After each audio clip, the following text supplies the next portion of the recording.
अकोल्याच्या अकोटमधील एमआयएमच्या नगरसेवक पदाच्या महिला उमेदवाराच्या पतीवर जीवघेणा हल्ला, 3 जणांकडून हल्ला झाला अशी माहिती. पोलिसांकडून 3 हल्लेखोरांचा शोध सुरू. राजेश तेलगोटे असं जखमी झालेल्या या व्यक्तीचं नाव.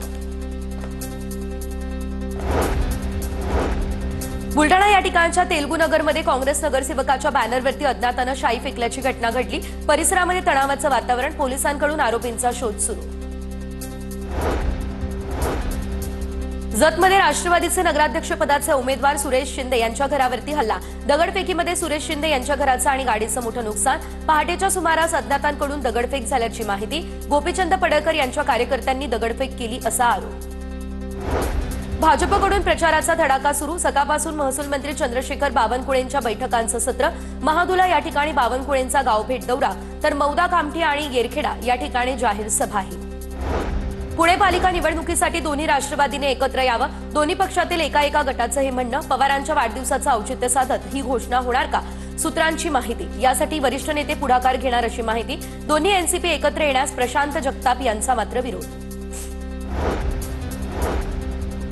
माळेगावच्या निवडणुकीमध्ये मुस्लिम समाजाला प्रतिनिधित्व देता आलेलं नाही. प्रतिनिधित्व दिलं नाही म्हणून त्याचा राग निवडणुकीवरती काढू नका, अजित पवार यांचं आवाहन. मी नगरपालिका निवडणुकीत तुम्हाला संधी देणार, अजितदादांचं आश्वासन.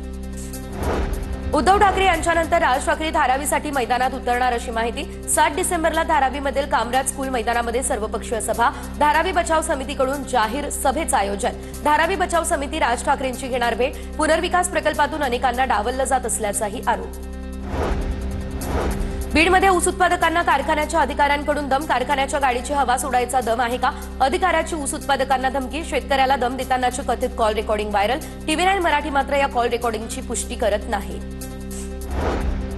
पुणे महापालिका निवडणुकीसाठी भाजपकडून जय्यत तयारी. पुढच्या आठवड्यामध्ये शहर भाजपची कोअर कमिटीची बैठक. बैठकीमध्ये नेमका प्रवेश कुणाला द्यायचा यावरती होणार चर्चा.